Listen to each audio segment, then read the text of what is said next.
How's it going, guys? A couple of Scam Sam updates, at least on the court hearings, the stuff that's happening in court. There's a couple of really bizarre and I would say suspicious things. Well, as usual, right? So apparently in a court filing, FTX objected to the government itself, the US Department of Justice. They requested an independent investigation into the whole collapse. Now, that's the government had to request an independent investigation of the collapse. Why in the hell would they have to request it? All part of the scam. Nonetheless, the FTX lawyers, they said they're already conducting their own probe that includes family members of Scam Sam. Why the hell would the Department of Justice ask permission? It's bizarre. Gets even shadier. Apparently, there's a new expanded list of creditors, the giant list worth 116 pages. Apparently, this past week, the list of creditors got larger because FTX revealed new names. And this actually includes some really crazy stuff. For example, financial watchdogs and government agencies. So FTX collapse, the creditors, the people that they owe money to, the people that were investing in FTX, includes government agencies from the United States, Japan, even Switzerland. That's crazy. If you're wondering what companies or what government agencies are on the list of creditors for FTX, well, it's actually the US Treasury's Finance Crimes Enforcement Network. Even the IRS is on the list. The IRS is on the list of creditors for FTX. You can't make this stuff up. You can't make this stuff up. This is like out of a movie. This is insane. And very ironic, right? That the US Treasury's Financial Crimes Enforcement Network, FinCEN for short, is on the list of creditors. Bizarro. It's a bizarre world we live in. But according to Reuters, there are no details in the nature or amount of money owed. Okay, but I don't understand why the Department of Justice has to ask for permission for this stuff. It's so bizarre. Why the hell would a court allow FTX itself to investigate itself? It seems sketchy and like a cleanup job to me. So this is in the bankruptcy court in Delaware. FTX lawyers argued that it would actually add to the cost of bankruptcy and delay the whole case. FTX acknowledged that fraud, dishonesty, and all this horrible stuff happened. But don't worry, FTX lawyers said they're already probing, okay? This is being probed. All the mismanagement, mishandling, the lying, wrongdoing, incompetent, and dishonesty is being probed by themselves.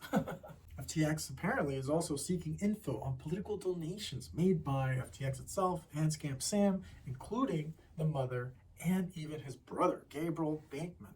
FTX said that Guardian Against Pandemic, that's the nonprofit that supposedly his brother was running, they had a multi-million-dollar place in DC that was paid for by, guess what? Misappropriated funds.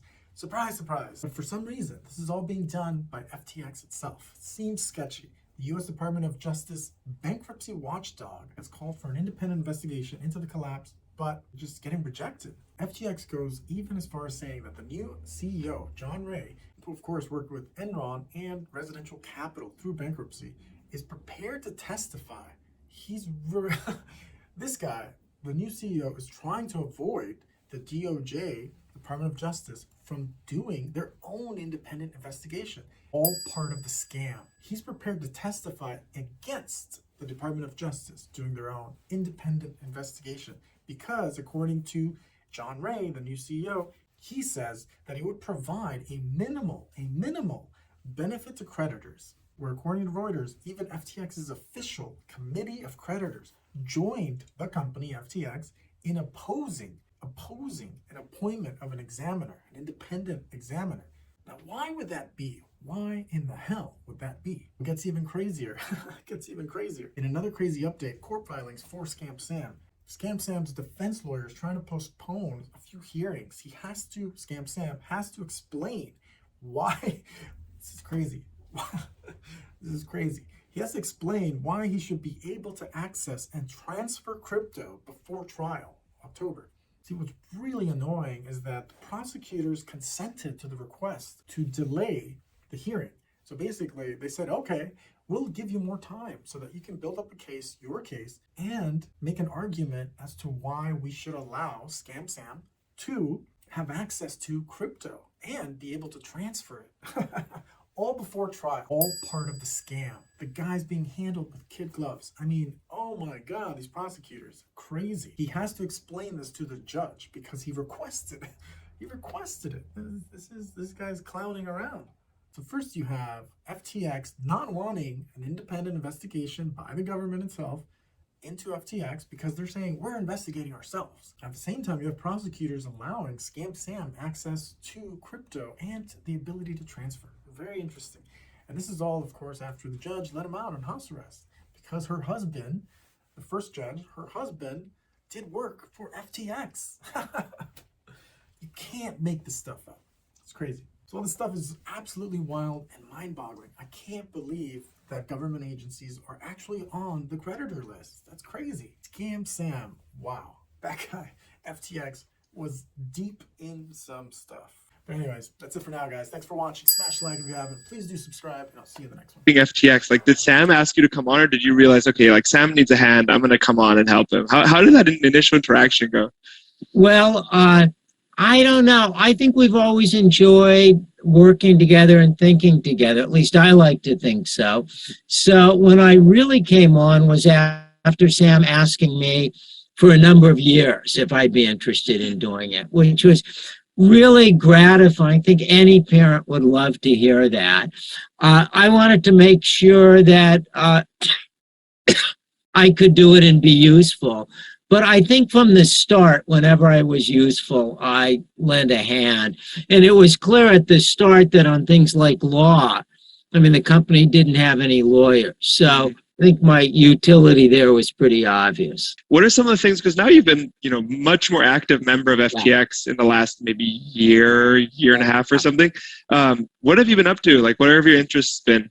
What we're trying to do at FTX is figure out how to give populations that don't have bank accounts and crypto wallets. And so we had a pilot program in South Florida, and we have a big program coming up in Chicago.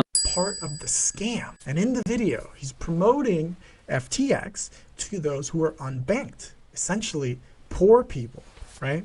Potentially poor people in extremely poor countries. Guess what? They turned around and purchased properties. Both Scam Sam's parents are lawyers. They both work at Stanford University. So was his dad in on it? Looks really fishy to me and to a lot of other people. Now, on top of all this, there's been some chatter that maybe Stanford University not only is helping Scam Sam, but on top of that, helped bail him out. Part of the scam. Pretty weird stuff. But anyways, all right, thanks for watching. Smash the like. Please do subscribe if you haven't, and I'll see you in the next one.